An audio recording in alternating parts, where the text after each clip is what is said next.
Welcome back, everybody, to the Speakeasy podcast, Hello. we are finally back again after a week of sickness. I lost my voice. Yep. Not the most Terrible. ideal situation for making a podcast. Nope. Now, we have made some changes in the meantime. We should address. Indeed. We have been tinkering a bit with the format, Joey. And as we have discussed, we have decided to move the catching up part to the after hours. Yes, sir. Exactly. Because we feel that it fits in better there, and we can see that some of you all are just skipping past it and such, and it makes more sense in general that that's where we do the catching up. So instead, we are now gonna be moving straight into album of the week. Review. Yes, sir. Album of the week. We should do just one quick thing, and that is Cheerios, my good sirs. Oh yeah. Speaking of which, I have to say something first. Okay. I have to commemorate some moments that have been happening over the past few weeks. Oh. And that is our TikTok kind of blew up overnight. Yes, sir. Which we were sitting at a humble 100 followers for about 2 months. Yep. And in the last week, we have amassed around 6,000 of y'all, which is absolutely fucking nuts. That's amazing. Thank you, guys. Yes, that's fucking crazy. And by the time this comes out, we might also hit that lovely jubbly 100 subscriber mark, which amazing, fucking amazing. And for that, I bought something special for the occasion. Oh, here we go. I got myself a new bottle. Ooh, Yamasaki. Nice. It is the most expensive bottle I have ever bought. Oh, really? It was a nice €105 dollars. That's good. It's good. A lovely Single malt. Yeah. What's the age on that bad boy? It's a 12-year. 12 year? 12 year, yeah. Sounds about right. Should be. It doesn't really say, actually. Looks very nice, though. Obviously, the hottest commodity in the whiskey world right now is Japanese whiskey. They are winning all the world championships and whatnot. So they are. Oh. Well, I mean, I've been looking forward to get my hands on a Japanese bottle. So let's do it. Oh, it's a twisty cap. Oh, I thought it was. It's a twisty cap. No, ruined. It probably tastes good anyway. Oh. It's lovely. Yeah, very good, very good. Let's see. Quick pour. Here we go. Don't spill anything. These are expensive drops. Looks good. Very solid color. Yeah, nice and golden. All right. So. I have no space here. Well. And with that, I would like to give a little toast to everyone. Thank you. Thank you, guys. Amazing support. Oh. That's delightful. Wow. Very good. Very good. That's actually great. Wow. Good. Amazing. Good. All right. But yeah, in all seriousness, thank you guys so much. It means the world that you guys support us and have something to look forward to, and that we wouldn't be doing this if you guys weren't enjoying it. So thank you very much, and hopefully on to bigger and better things from here. Oh, definitely. We poppin'. Now, with that, it is time for this week's album, boy, and it is. We've chosen something completely different than what we usually do. Because we are now venturing into UK. We are venturing in the UK, mate. And it's not Stormzy or Dave or whatever you might think. It is instead Little Simz. Yeah. With the hottest, probably the most prominent female rapper. I agree. From the UK. I would say so. Yes. There's some new people coming out, like Bia. Yeah. But we have obviously gone with Sometimes I Might Be Introvert. Yes. Little Simz. Yes. Let's be real here. I knew of Little Simz. I had heard tracks here and there. This was a first listen. And I imagine it was for you as well, like a full listen. Yeah, like a full, Yeah. So we went into this completely blank, pretty much. Yeah. What was your first reaction on this album? Because it was an eye-opener for me on a lot of levels. You mean like after I listened to it for the first time? Yeah, obviously, like I'm gonna put this out there. Yeah. I usually do like one listen where I just listen to it without taking too many notes and just get a general feel for the album. Then I start taking notes. You start like noticing the lyrics, all that stuff. So what about the first listen? The first listen, I was like, and I've put this on my notes like almost halfway through at some point. It's like it's almost this is how music is a work of art. Yes, exactly. Like the way the beats and like the production is on this album is so different than what you normally see. You could almost like compare it kind of to Kanye in a way. Yeah, that's the closest thing I can kind of like compare it to. But this is on a whole other level, like with how almost cinematic this is. Yeah, exactly. I had a flashback to when we reviewed Lauryn Hill, because we talked about how she was like the full package, where she does the amazing rapping, she has the R&B elements that make it work really well, and she has the production level that is like a bar above everything else. And I feel the same way here. It blew me backwards because like I knew obviously going in that she was an amazing rapper and a lyricist, but the production level and the overall like how well it's put together, that blew me away. It's insanely well done. Yeah, so it actually is. Now with that, I think we should just move straight into it, and it starts off with a fireworks of a track. Yeah, Jesus Christ! It's just called Introvert. What a but like it's like we just said, it's almost cinematic. How like especially the orchestral, this track. Like the orchestral, like instrumental is what the hell, man? Yeah, like, and having this as an opener is like Jesus. It's actually crazy because this track, like a day after we agreed to do this album, I listened to Dissect. I love to listen to Dissect. I've mentioned that podcast a lot, and they are currently doing a lyrical masters like a series that we just pick out like individual tracks. And they were doing this track exactly, Introvert. So there was like a very like, okay, that's the thing. And I just listened to a few minutes of it. I haven't listened to the entire thing yet. But it starts out by the host Joe Kushner saying, Cole Kushner saying, it's actually like a full orchestra. It's 40 people playing this, Jesus. and it's made specifically for this track.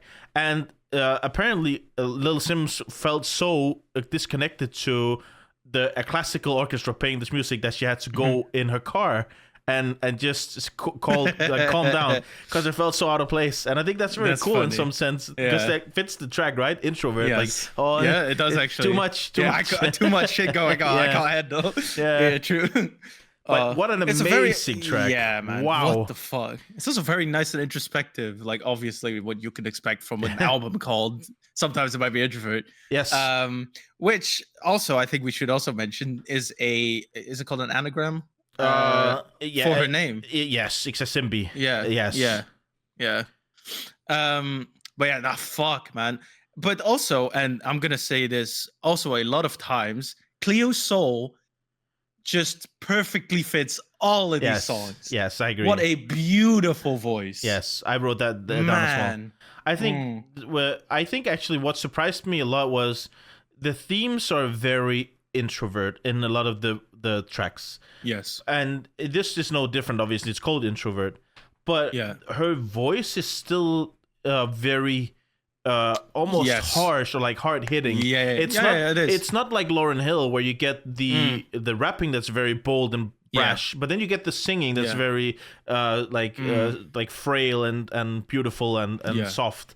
But what a track. Obviously, it's about identity. Sorry. Yes. No. I have the same with Dave. It's a very authoritative tone. Yes. Like, for sure. Yeah. But anyway, go on. Like obviously the song is about identity and being about being who you are and referencing the whole album title. Sometimes I might be introvert, but sometimes you might not be. And she's obviously she's from the UK, but she's also she has Nigerian roots. How does that fit in? Yes. Just a wonderful way of starting it.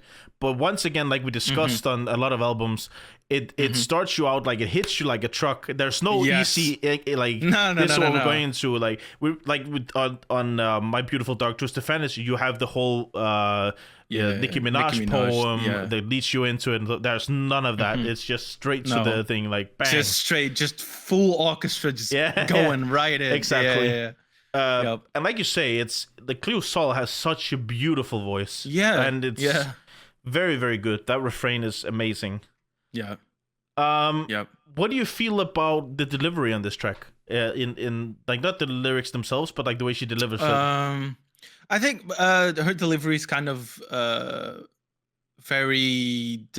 it's very consistent throughout the whole album. I feel like like that's her style. Yeah, exactly. Like just quick, witty, just going at it.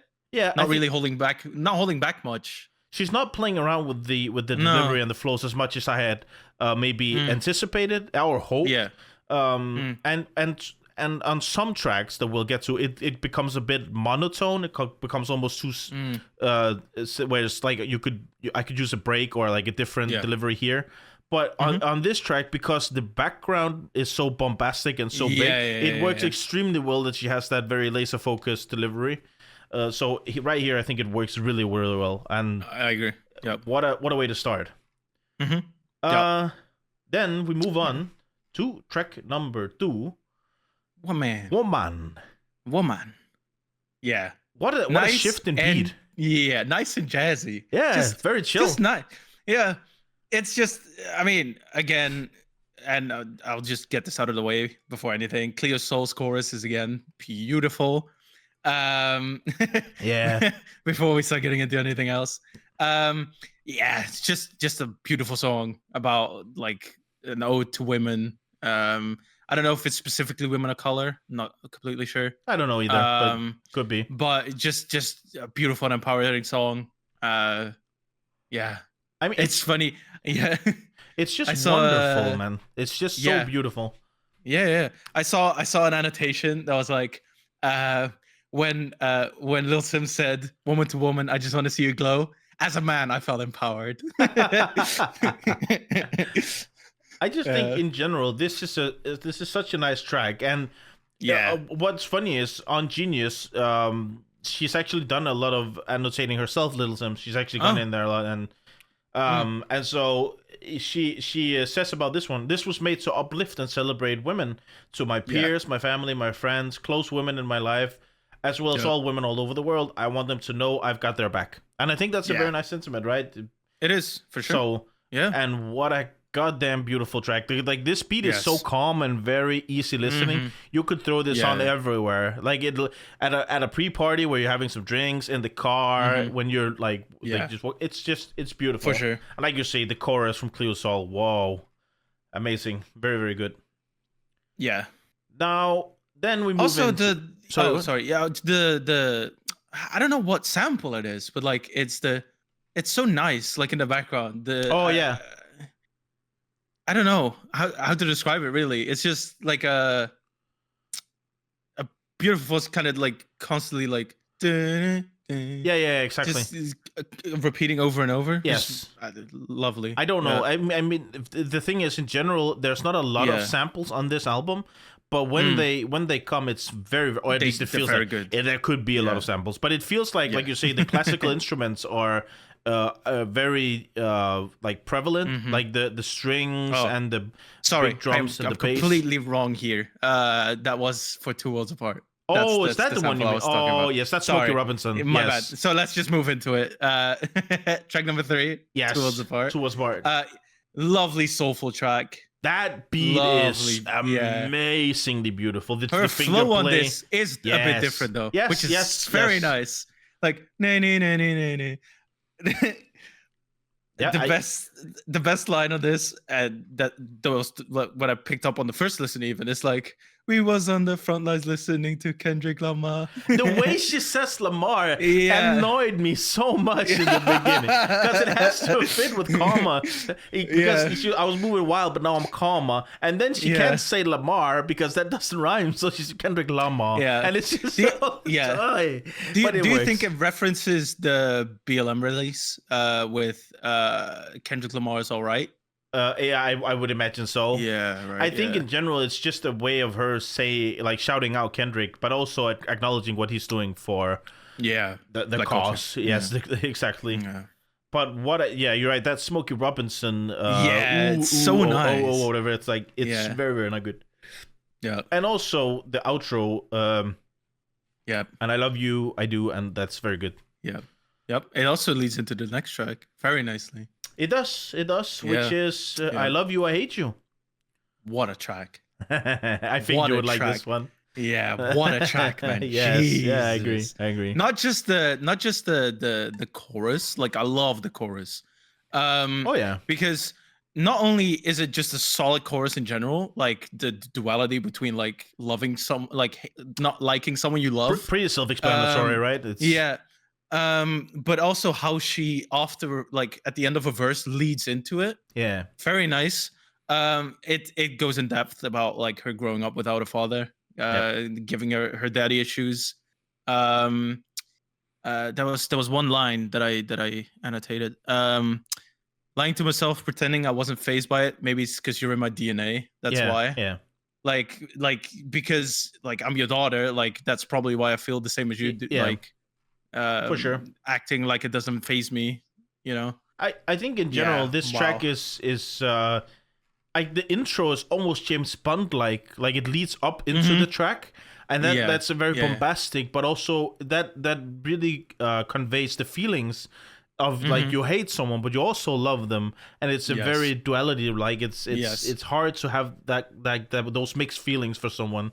It's much easier if you either love them or hate them, hate them. Yeah, but having to reconcile both of those things inside of you is really really hard. So for sure. But yes, obviously it's very very beautiful. I agree. The beat is very very very nice. Those horns, and I think that's a harp in the background where it goes bling bling, and it just fits so well.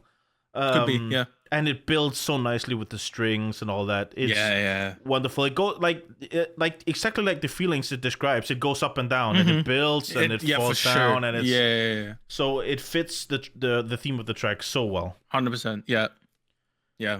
Now then, we move into Little Q Part 1 interlude. The first interlude of the album. There are a lot of them. Yeah, exactly. First of many. Yeah. Yep. From what I've read, it's actually her cousin talking. Is it? Lil Q is actually her cousin. Yes. Yes. And it's. I thought you meant the intro. I was like. Oh no! No, you mean the verse? Yeah, like, Kudos. Yeah, he's called. I think. Yeah. And it's very nice. Like it's a prayer. Like guided by these like la la la la la la. Very nice. But like he's basically saying like he's been going through a lot. Yes. Like a lot, like too much for some people to handle, and he's not angry that it happened to him. But he hoped that it's kind of guides him to a better path. Yeah, it's like he says, in a way, guide me. I've gone astray. Forgive me for my iniquities. It pretty much is just. I know I've fucked up. I've not had and this is obviously based on someone that believes in God. He's obviously saying, I haven't lived up to Guide what me. you should, what I should live, how I should live my life.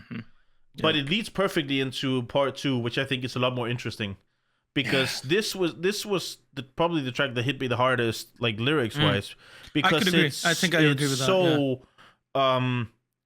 like.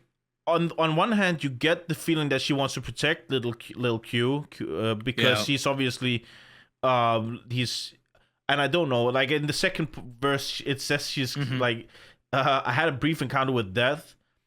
I got stabbed. I had a knife in my chest. Like, and that's is it Little Q that does that, or is no? It's from what I think it's Q that actually happened to him. Yeah, I think she's just talking about like in a. Just from his perspective or what? Yes. Oh, okay. That's what I assumed. Because like the whole track is for me, I read it as her acknowledging how tough it is for boys of color growing up and not having a lot of ways to deal with all the stuff that happens to them. Like we've talked about a billion times on different albums. Yes. It's very tough to grow up. It's a running thread in general.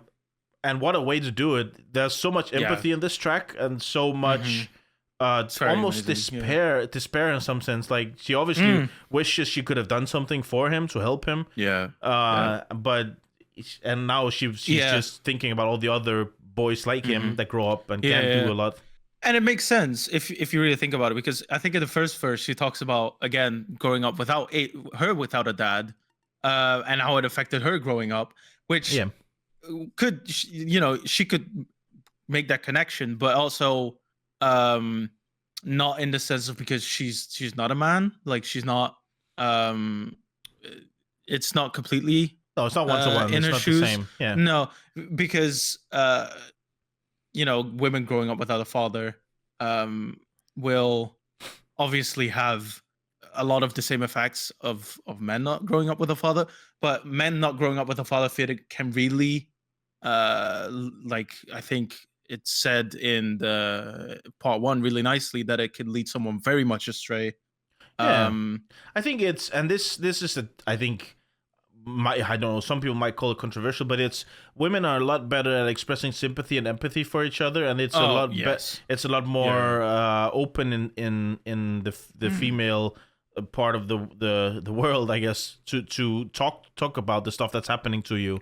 And so I think she's literally just saying, I can imagine it's not very masculine, people say, to talk about the issues and to say, hey, I'm not doing so well. And so that takes a toll on everybody, especially when you don't have anybody to share it with. For sure. So exactly.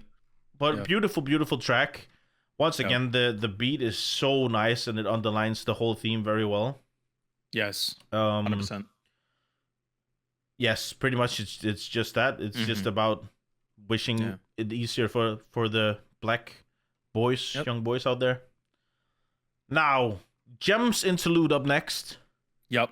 This is the part where I put down, this album is fucking art, man. Yep. Wow. This is the part where I put it down. And it's like, Jesus. The way these interludes fucking just beautiful. Just like, it's almost like a poem.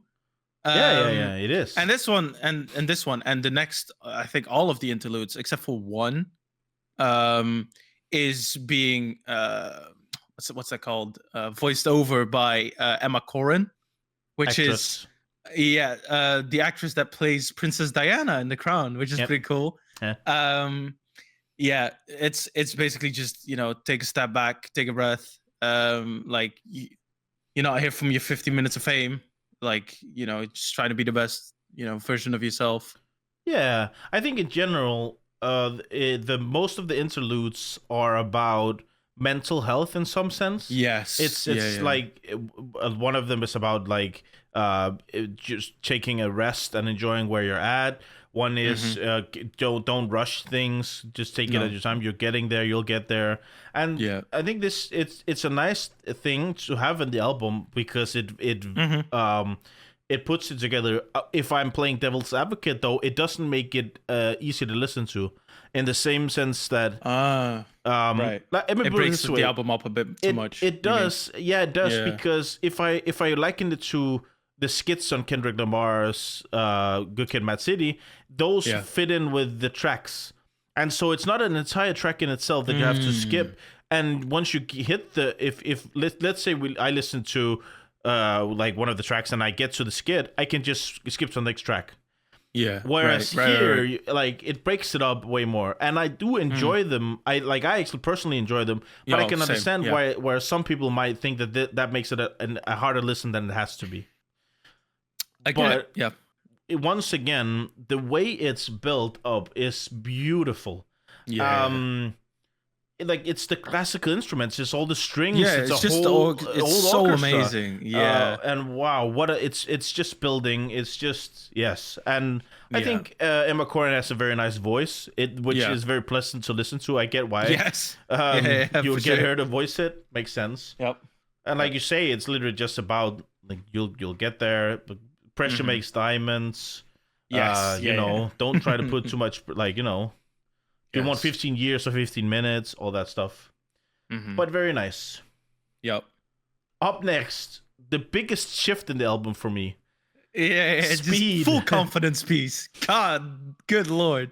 Just when you Heavy as drums. Yeah, very and not at all like you come from all these classical beats with strings and orchestras and horns and then you come to a straight EDM beat like like very electronically made beat, and it was a very for me it was like a shift.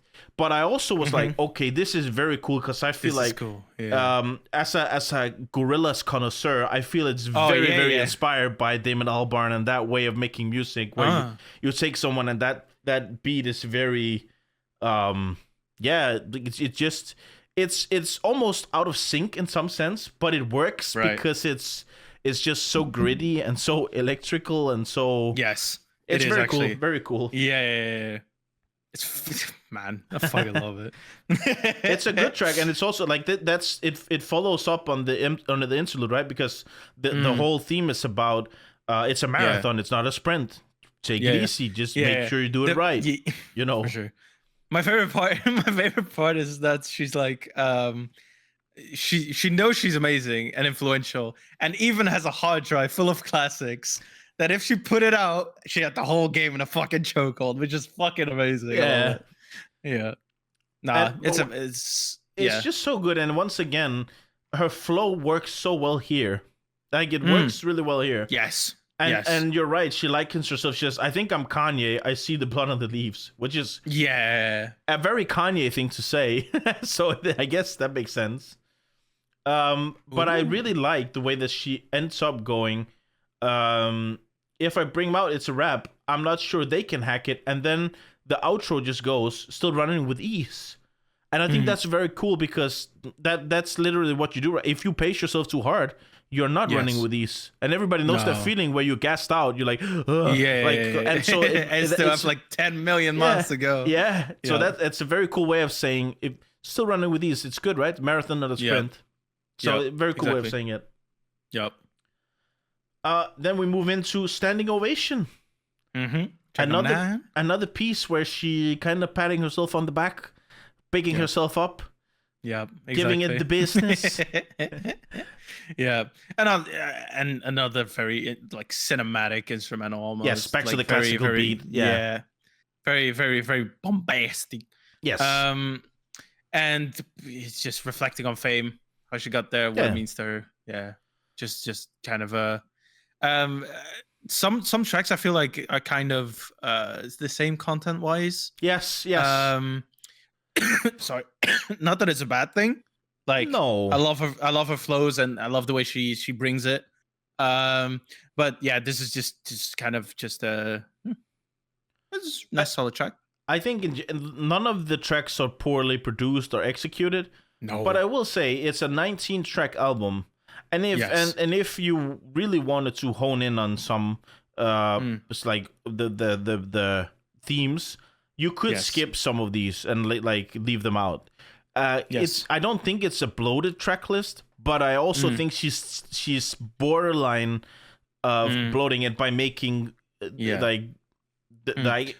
from what I've read and what I've seen is that she put this all out. Wanting to have left nothing on the table. That like basically, if she died tomorrow, then this is all she wanted to say. So that would make sense. For this. So that way, I could see it just making. I think so, and it's definitely not a bad track. Like I wrote, it's back to the classical instrumental beat. It's it's about enjoying the moment. It's about like it's the success you've enjoyed, like you've achieved. Enjoy it. And it's also the thing I like the most about this track is the beat, actually, because like you say, the theme is almost the same as Speed in some sense. It's like a follow-up, right? But the way the beat shifts when she reminisces goes from being very big and bombastic into being very soft, almost I put slow. that too. I love how it calms down on the bridge and then it just picks back up on the second verse. Yes, that's very cool. I agree. Yep, definitely. Now then, from a very bombastic track to a more low-key, very chill beat in I See You. Yeah. It is. I think it's a love song even. Like, yes, it is, for sure. Yeah. For sure. But nice little guitar And again, Cleo Soul back on the fucking chorus. I love that guitar work, man. Yeah, that yeah. That hits the spot for me. It's fucking great, yeah. Yeah, I gotta, you know what that, like, this track reminds me of? It's almost like an updated version of 50 Cent's 21 Questions. In some sense, it's almost like a more modern take on that, right? Would you take me as I am? I have all these mistakes. Right. Would you be the one if you know? And I think it's very well executed. I love this track. This is for me the most vulnerable she gets on this track, on this album, I think. And I just feel like this is, on some of the tracks, her flow almost makes her, like you say, sound harder than she is, or more like a facade, almost very tough. But here it actually works the other way, where the flow is still hard, but you can tell that she's like vulnerable in it. So I like this track a lot. It's very, very good, and like the chorus is just beautiful. Cleo Soul, once again, like you say, the voice, man, what a amazing. It's actually amazing. I also wrote, it's almost R&B like. It's almost. I can see that. Yeah, I can see that. Yeah. But yeah, very, very good. Yeah. Yep. Now we're at the halfway point. Yep, exactly. Jesus Christ. When I saw this title, I was like, this has to be a reference. And I had to look it up because I didn't know. It is a reference apparently to let me see, I'll read this out. The title is a play on Judith Kerr's children's book, The Tiger Who Came to Tea. And it's about me better understanding my introversion. I'm just posing questions to myself. I might not necessarily have all the answers for them. I think it's good to throw them out there and get the brain working a bit, is what she says on Genius. Makes sense. Once again, there's Emma Corrin doing the verse. Yep. Yeah. The part that like I loved the most was, however, the extroverts like to be entertained. And I was told you don't talk much. Yes. A question, if I may. What's a girl like you doing in this place? Yes. Like fucking great. Yes. And I think that's actually somewhat true. In that, if you are the introvert that don't really get out like the extroverts, I think you do get that question a lot, where you go, what are you doing here? Like, exactly. This is not your scene. This is exactly. But it is very nice. For sure. Yes, and just in general, I think the interludes, like we talked about, they're very well, and they fit the themes very well. For sure. Now then, we come to Rolling Stone. God damn, this song is sick. Fuck, I love this song. Yes, this is your type of stuff. Grimy as fuck. Very gritty. In the beginning, like, because there's a beat switch, her flow is fucking sick. Yeah. And the way the beat slows down, like at the second half, with a fat bass. Yes. A fat bass. I mean, it's just more like her, like a nice fucking confidence, braggy, like hip hop. I love it. I like this track a lot, but it did leave me thinking, what is it actually about? Is it literally just her flowing, just like, enjoying life? It seems. She's name dropping a lot of like brands. Want my suit tailored by Gucci. First class to Shibuya for sushi. Very nice, like, line. It's a sick line. Solid. Yeah, it is very nice. I will say it is, for me. It really doesn't make a lot of sense why she called it Rolling Stone. But maybe she's bawling like the Rolling Stones or something. I don't know. No, it's because she says in the second verse, "Mommy handled business. Papa was a Rolling Stone," which is apparently a reference to a song by the Temptations called "Papa Was a Rolling Stone." So I don't know. Okay. But it is very nice, and I agree. The beat is very sick. It's but it's almost EDM like. It's so cool, man. There's no classical instruments in here. It's just, it goes hard. No. And this is classic UK hip hop. Oh yeah, for sure. And what I like here is she's actually like playing around with the delivery. Here she's actually trying something different, and it's It works. It works very well, even though it left me confused about the theme. I think the execution was a lot of fun, and like you say, this is just a pure fun track to listen to. Yeah. So we then move into Protect My Energy. Track number 13. Number 13. And this again is a complete 180. Yes. Like, what the fuck? This very, like, all of a sudden we're going disco or something. Or what's happening? Very 80s. Very 80s. Oh, it's fucking funny. I mean, I like this track because it is very upfront with what it is, right? It's about, for me at least, it seems very much like it's about surrounding yourself with the right people, protecting your energy, being sure you are in a good place mentally and with the people you're around. It is. No, exactly. Yeah, I think you're on the money there. I think it's just, you know, sometimes you have to protect your peace. Like, it doesn't matter. Like, you can give so much to your craft or to people that sometimes you just need to take some time for yourself to detox a little bit and to de-stress. Which, you know, it's very, very, very nice message. I think everyone should kind of live by that. For sure. And once again, the beat is changing, like you say, 180. Yeah. Seems very disco synth inspired. Very cool though. Very cool beat. Yeah. And once again, there's a lot of inspiration here, I think, from a lot of the stuff the UK musicians do in general. It could be Gorillaz, Damon Albarn, or it could be some of the other like experimental groups over there. So very cool track and very I didn't see this coming. Where I did see the classic, like there's the classical like instrumentals like in the strings, and that's very cool. And then there you have classic rap type beats. That all makes sense. But this came out of nowhere, and that was a very cool way of just throwing something in there that really didn't have any place being there, I guess. I guess, yeah, for sure. Now another interlude up next. Yep. Never Make Promises. This was just not much to say about, you know. This one was confusing to me why it was in there. Apparently, because I thought there was a hidden meaning to it, so I had to go down and go like, what's it about? And she says, this is herself, like it's verified by her, and it just says this one is self-explanatory. Nothing is promised at all. Yeah. Okay. Solid. Just okay if that's what it is. Yeah. She says it's a short intermission to lead on to the next one, but at one point it was nearly the album intro, and I find that very strange because this is almost. I mean, it is borderline. I mean, I'm I'm glad the intro she went with. Yes. But I don't know. It's just not a lot to say about this one. I feel it's an interlude. Like it's just, you know, it doesn't 1 need minute. to be much. Yeah.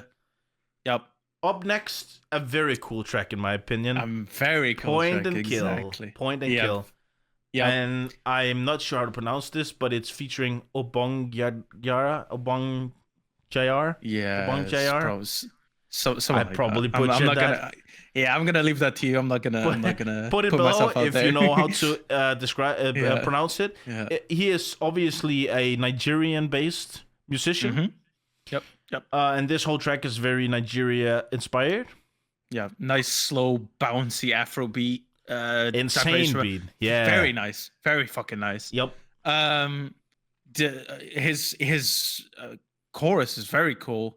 Very catchy. Yeah, I thought it was the first line. I thought it was Pharrell. I was 100% sure it was Pharrell. Yeah, there's just his voice sounded like it, but then obviously the second part goes like, okay, it's not Pharrell, but I swear for like a second I was like, is that Pharrell? Oh no, never mind. Point and Kill. Yeah. Apparently, that's very cool. Do you know the reference for this?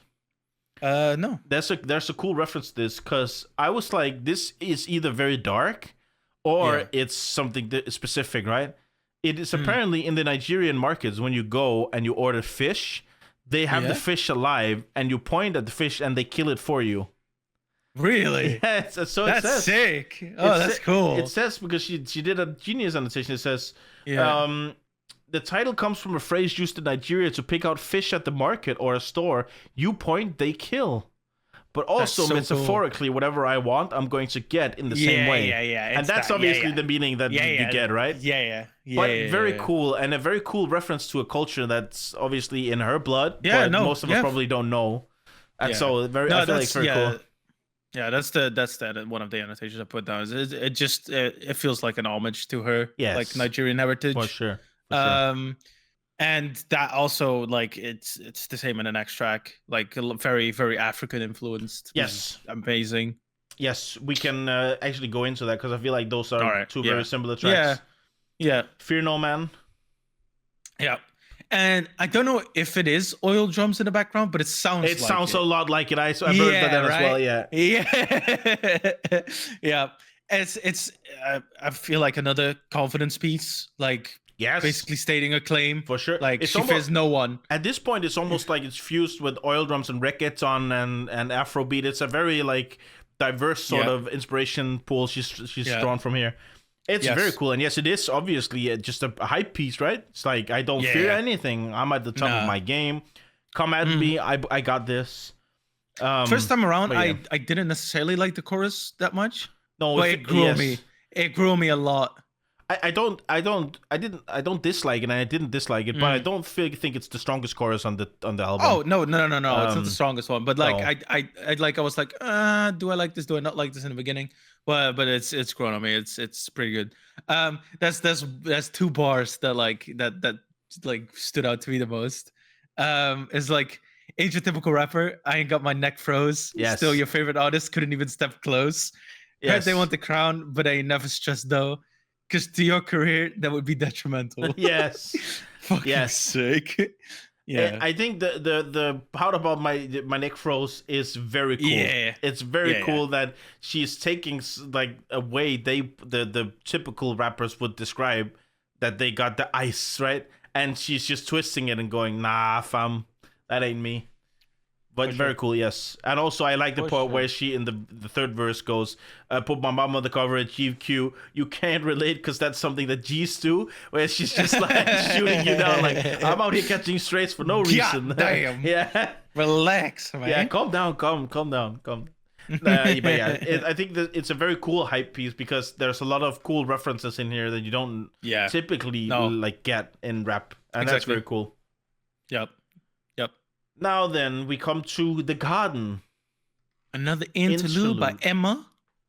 Yes. It's the same tone. What I gained from it is kind of like it's okay to be vulnerable. Yeah, for sure. And like lean on other people sometimes. You know, exactly. People will come in to help. For sure. If you open up to them and let them in, pretty much, right? I think that the last line is the telling one, right? Water your seeds, give your garden the love it needs. And I think that's very telling. It's like exactly, I think this is actually my favorite interlude because I think this is a very cool way of underscoring. It's be kind to each other. It's not a weakness. Like she says, it's not masking your emotions is a weakness. Like not letting your emotions show is a weakness. It's not weakness to be vulnerable or to be sad but if you can't deal with those emotions, that's weakness because that means you are not in control of what you're doing, pretty much, right? So for sure, this was very cool. And once again, it's a very short interlude in itself, like the verse, but the music around it is so nice. Yeah, it's just gorgeous. It's actually great. Yeah, it's amazing. Then we come to second to last track. How Did You Get Here? Yeah. Oh my God, what a track. Yeah. You can always get me with a piano. Man. Like, good Lord. I actually think this is kind of her most vulnerable. Yeah. Track. I agree. I mean, I feel like the title says it all. Yeah. Like for her, it's a trip down memory lane. You know, that was one thing that really stood out to me. That was nothing in life comes easy, and you work twice as hard because you're black.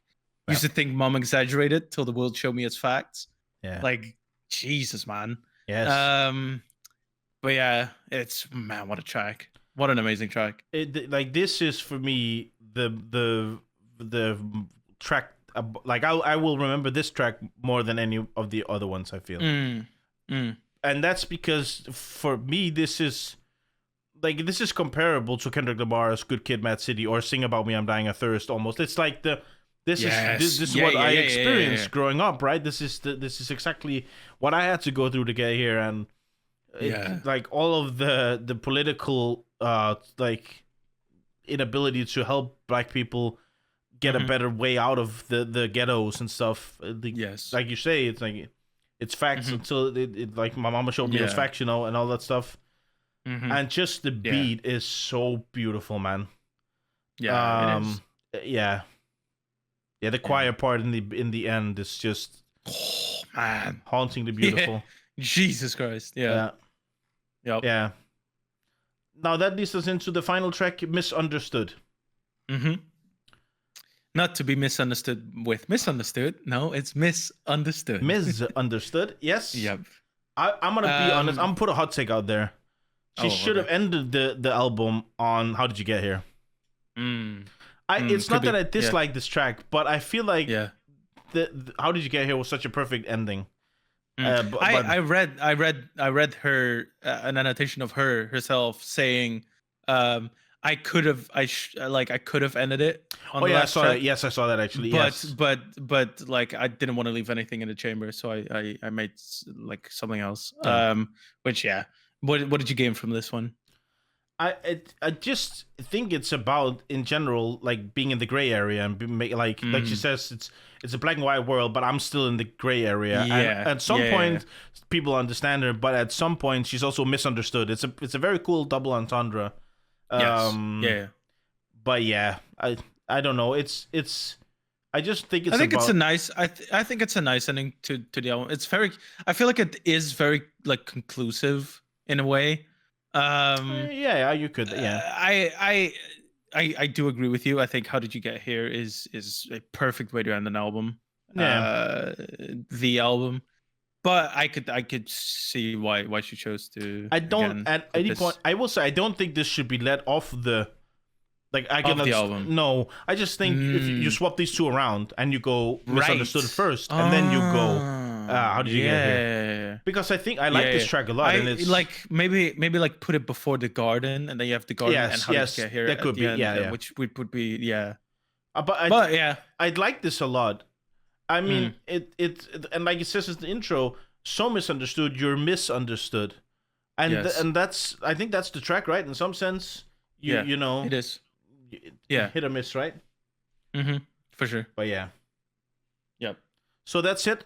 That is a very long journey. It's like an hour and 5 minutes, which is not what you see nowadays. Yeah. That's why there's 19 tracks, obviously with a lot of interludes, but a lot of interludes, but still some of them are like a 2 minutes long. A longer album. Yeah. What is your like concluding thoughts on this? I think my concluding thoughts are kind of the same as my initial thoughts. Is that this is it's almost a work of art. Like this is what I would expect of an album sometimes. Like if you want to make like I don't know if she considers this her magnum opus or whatever, but like this is what I would tell people to kind of look at if you want to make a like an album in a way. Yes. Like how she builds it up, how everything does kind of fit together, and braids together with the interludes. Some tracks you could see are kind of out of place because it goes from very introverted, introspective tracks to extremely outgoing tracks. But that's again like I don't think people are necessarily one or the other. No, completely. No, like there's gonna be moments when introverted people feel themselves like and you know be like I'm the shit in some sense, and it's the same with the extroverts. Like they probably have time where they're like Jesus, this is a bit much. But no, I think this is an amazing album. I think it's fucking great. I think that what's most impressive about this album is, like you say, it's a full experience. It's not just and some songs thrown on there. No, that's just it. And it's not just the lyrics where you can go. Let me put it this way: we reviewed Nas's the Illmatic, right? Masterpiece, cornerstone of rap music. Yeah, a certified classic, probably Mount Rushmore type album, and even with all that, the beats themselves don't contribute to building the album further. it's a very nice underscore. Most of the beats, right? They're very well done, and I love Illmatic. It's for me like almost a perfect album. But here, the classical instruments, the way the whole thing is built up. You have 40 people in the orchestra playing the intro to Introvert, and it feels like it's engineered like a total package, right? And that is so impressive. And when that happens, it's an out of body experience almost, right? I can say it's like it's been a handful of times where I've listened to albums and been as engaged in the production, the theme, the lyrics. On the other hand, I will say I think while her lyrics are very, very nice, I would have wished that she played a bit more with delivery in general. Yeah. And that there was a bit more I don't know, trial and error, but a bit more like diversity in the way she delivered it. Yeah. Now then, a nice Fantano score from you, my good sirs. My little 1 to 10. Yes, sir. I'm gonna give Little Simz her flowers, and I'm gonna give this a solid 9.5 out of 10. Okay, interesting. Yeah. I could get that. I went a bit lower, but it's still in the very high end. I'm gonna go a 9. This is a 9. I really enjoyed this album. Yes, like I actually really and did. it was a complete surprise because the tracks I had listened to before listening to this album, she seems like a much harder type rapper, like a much more in your face type rapper because of her delivery. Yeah, but my God, what a surprise to listen to an album where it's some of the yes, wonderful. Cannot recommend enough. Exactly. Now then, a top 3. A top 3. Top 3. I'm gonna have an honorable mention. Okay, fair enough. That would be Point and Kill. Yep. Okay. Fucking what a track, man. So cool. It also just came so out of left field. No, out of nowhere. Yeah, I love it. Number 3 for me is I Love You, I Hate You. Okay. Yes. It's just a beautiful introspective track, like talking about a father. Yes. I think it's amazing. Number 2, Rolling Stone, obviously. As you can always get me with that type of shit. I thought that would be your number 1, so I'm surprised already. No. Number 1 is Introvert. The way that fucking gripped me. Pause. But that's fucking wow. Yeah. Because I love myself a good music score, like that just gets like so like yes. That's what this reminds me of, and I can't get enough of it. That's my number 1, Introvert. In some sense, the orchestra sound always reminds me of the movie scores where you go. It's the Star Wars, it's the Indiana Jones, it is Harry Potter's and all that stuff, right? Yeah. Now we have one similarity I can tell. My top 3 is I will do the honorable mention first. I will shout out. Also, shout out. I will shout out Point and Kill. I think that's a very good track, and I agree that should be. But also, I See You. Oh yeah, I like that track a lot. Now, number 3 for me is also I Love You, I Hate You. Okay. A very, very nice track. That beat is very cool, and the duality is very well explained. Yeah. Number 2 for me is Woman. I think that's a very cool track. Very cool. It is actually. And I love that it's a way of giving all of her women around her their flowers. Yes. And being like, you inspire me. You got me, so I'll have your back. Yep. But my number 1 is How Did You Get Here? I think it's for me the centerpiece emotionally of the album. And that type of track is always what gets me, right? The one that hits me in the feels. So yeah. You're the soft boy. Yes, the piano-driven beat, the choir, the opening. No, it is. Yeah, and it's a beautiful song. It's just beautiful. It's just beautiful. Yep. So that's it for Introvert. Sometimes I might be Introvert by Little Simz. And with that, cheerios, my good sirs. Yep. On to the final call. Last call. Yes, sir. All right, everyone. It's time for the last call. Y'all know what it is. Let's not get introverted on the dance floor. That's not what this is about. We need to be getting all the numbers. We need women, men, doesn't fucking matter. We out on the dance floor shaking ass. So with that being said, These segues are going out of hand. I swear to God. Welcome to the last call, a segment where we like to ask some questions, some vulnerable, some fun, some I don't know, just some random ass questions. What I had with this week's question of the week is actually kind of inspired by the album's cinematic-ish music pieces. Uh-huh. Name me some of your favorite music scores from movies. Oh, what are most of your favorite iconic? For me, the most iconic one is it will always be Star Wars. The opening score where the text flows down is so iconic. And I love Star Wars. I might as well put out there, I'm a huge nerd. I love Star Wars, man. That shit gets me going, man. Fair enough. Hype. No shame. Another one that I like a lot is the Harry Potter one that I talked about earlier. It's I think that's a very different type of score, but it underlines it has both the very small sounds that makes it feel almost secret and magic like, but also the grandiose opening with the strings and all that. Yeah. So I think that builds very well. Now I think an underrated one is the Jaws music. I love that from the Jaws. Oh, okay. I see you. Very cool. Yeah. Yep. How about you?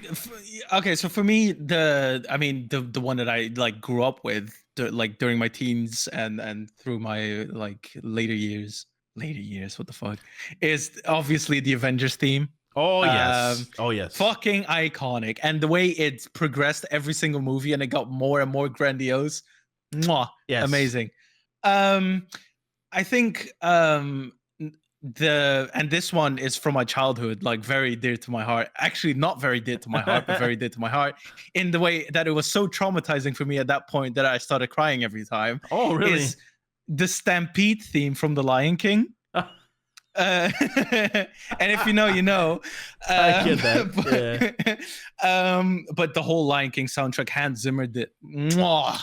Hans Zimmer in general. That's one I actually forgot to mention. The Pirates of the Caribbean one is. I was about to say Pirates. Fucking amazing. Yes, that's drink up your hearties, yo ho. It's just so pirate. That's like you could literally not even have known the movie. That's a pirate movie. That's definitely a pirate movie. No, for sure.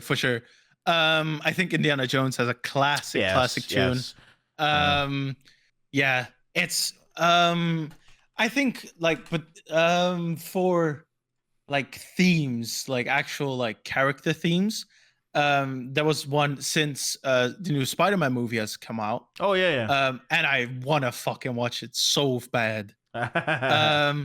But from the first movie of Into the Spider-Verse, I think it's Into the Spider-Verse, the Prowler theme. Oh yeah, that one is fucking ominous as hell. Yeah, very sick. As well as obviously, like you said, Star Wars: Battle of the Fates. Man, I mean, what a fucking. It is. There's just some where they are classics for a reason, right? One we forgot to mention that I actually feel like is overlooked is Mission Impossible, the Mission Impossible theme. Oh yeah, yeah. Because I think that's actually a very, very good one, and like it fits the theme. Yes. Now obviously I had to look it up because I did want to show the Harry Potter theme and almost like a lot of other ones from that. It's made by John Williams. Legendary composer. Yes. 91 years of age, the tender age of 91. But we did miss a very, very big one. We missed probably the most epic one. Oh, The Lord of the Rings. Oh, yes. Yes. Man. Yeah. I mean, what's there to say? It's just Lord of the Rings, right? Yes. Now, I also went, because obviously we talked about Hans Zimmer. Yeah. So the Batman, all that trilogy, stuff. That one is good, but I don't remember that one as much as the Interstellar one is amazing. Madness. The one that was in my rotation at one point is Time by Hans Zimmer, from Inception. Yeah. What a beautiful fucking piece of music. Yes, Good I agree. Lord. Yeah, it's just like composing. I feel like it's such a different fucking ball game. Yeah, but it's Like- been very. What I found so interesting is that it went from very classical orchestras like Hans Zimmer and like John Williams to now you have people like Ludwig Göransson, the Swede, doing Black Panther. Black Panther. Yeah, exactly. Wow. Where it's almost like there's no orchestra in it all, no classical. It's just very it's inspired by the movie itself, right? Yeah. And that's hard if it's Star Wars because you have to like make up cultures. But when it's from cultures that are like tied to Earth, it makes a lot of sense, I guess. Yeah. So that's been very cool to view, I guess. Yeah. And that's great. Obviously, he also did the Tenet one, Ludwig Göransson, I think. Yep. Which I love that one. For me, that one is fucking amazing. Yeah. Even though some people think the movie was kinda. No, I think people like the movie. I think it was just too confusing for people to get. Yeah, probably. I mean, that was a very, very. It was very confusing movie. Now, we have missed we have not mentioned a couple of very big ones. A classic one. The James Bond theme, of course. Yes. Yep. Very classic one. Yep. Apparently made by Monty Norman. Shout out to him. Now, we also have missed a very classic one that John Williams did, which is the Superman theme from the movies, if you remember that one. You remember when it goes, no, I'm not going to sing it. It's got to get copyrighted. We're going to be copyrighted. Okay, fair enough. Now, I have another question for you. Do you like the Avatar theme? Because I feel like it's very polarizing. As in, what do you mean? Like the Blue People movie or the actual Avatar? No, like the last Airbender. No, the Blue People movie. James Cameron. James Cameron's masterpiece, the Blue People movie. I don't remember. No, exactly. I don't like it either, but a lot of people rated it very highly, and I was like, it's just it's okay. It's not that bad. Sure. But, you know. I really don't remember, like at all. Then there's. It's 13 years ago since I watched that movie, so I don't remember. Then obviously there's the Titanic one that people remember. Yes, not bad. Celine Dion. Back to the Future has a very nice theme. Now, another one we all remember is the Godfather theme, of course. Very sick, very nice. Yeah. I just read a very funny story on that. The guy that made the Godfather, right? I'm gonna just look up what he's called. He's called. Let me see, Mario Puzo, right? Okay. Yep. He made the movie and he wrote the books for them, right? Yeah. And he made the first two movies and won a lot, like they won Oscars and all this stuff. Yes. And then he went and the Puzo went, okay, I don't know how to actually make movies. I'm gonna buy a book and actually read how to make screenplays and stuff. Yeah. And then he bought the book and the first chapter wrote, read the screenplay for Godfather 1 and 2, and he went, son of a bitch. I just wasted 50 bucks on this book. Exactly. I was like, I think it's a funny story where you go, I'm actually just ready to go, Godfather 1 and 2. Goddamn. What the fuck? What the hell? I've been bamboozled. That's fucking funny. I think that's very funny. I had a good it looks giggle like about I that am one. already the master. Yeah. So I know a thing or two anyways, it seems. Yeah. No, but I think it's very telling how much a theme actually adds to the movie, right? Or like a score. Yeah. If it doesn't work out, then you don't remember the movie as much, right? Like coming back on the Avengers theme, when obviously we all know the scene in Endgame where everyone teams up in the last act of the game and they all come out of the portals, and the way that whole theme builds up. Yeah. That without the music there, obviously still iconic scene, wouldn't have been nearly as impactful. Yes, no, I agree 100%. Yeah. And it's also like the thing is you can play some themes, some scores, and you're instantly transported to the movie. And that works even for movies that are not that great looking back at it. Like let's take what's it called? The Jurassic Park, that theme. Yeah. It's still an amazing theme. And Jurassic Park. Yeah. Fuck yeah. Yeah, right. Amazing theme. Yeah. And I like the movies. They're not world beaters, not gonna win Oscars, but you can hear that theme and you're instantly transported to that island with the like T-Rex and all that stuff, right? So I think that's very cool. And on the other hand, you could also have a movie where you don't like, let's say Avatar, for instance. I don't hate Avatar, but I don't love it like a lot of people do. Yeah. But the theme is just not existent for me. It's like I don't remember. And so I don't, that doesn't add to it, right? It's just, Yeah. So, anyways, people put down below, what is your favorite theme? Did we miss any of the big ones that we should have mentioned? We probably did, knowing us. Probably. Probably. Just two plebs talking. Yep, true. And on the other hand, does a theme add to it? Or for you, is it like just not a big deal? If it could be good or bad? It's all about the pictures, not the sound. Could be. Could be. Yep. Anyway, people, continue the support on the TikTok. Like, y'all been checking it out, so I can't say that anymore. But do subscribe to the YouTube channel, obviously. Yeah, like it. If you made it this far, you obviously enjoyed the movie. Or the clip. The movie, the score. We bring the score to your Let's make a pledge. Let's make it. When we hit 1,000 subscribers, Joey and I are gonna compose a score. There we go. Yeah, let's do it. Yeah. Okay, for the intro or what? Yeah, exactly. Okay, gang. Sure. We're making a beat. We're making a beat, people. That's a 1,000 subscriber goal. We can do some GarageBand stuff. Yeah, put it below. Sure. Hit up the subscribe. I'm down. I'm fucking down. I don't care. Let's do it. Anyway, people, thanks so much for the support. Continue. But most importantly, leave some comments. We love them. Y'all been great. See you at the after hours. Hey, I missed my spiel. Fuck. Don't walk out on us. Walk out with us to the after hours, please. Thank you. But we'll see you there. See you, people. Thank you. Bye.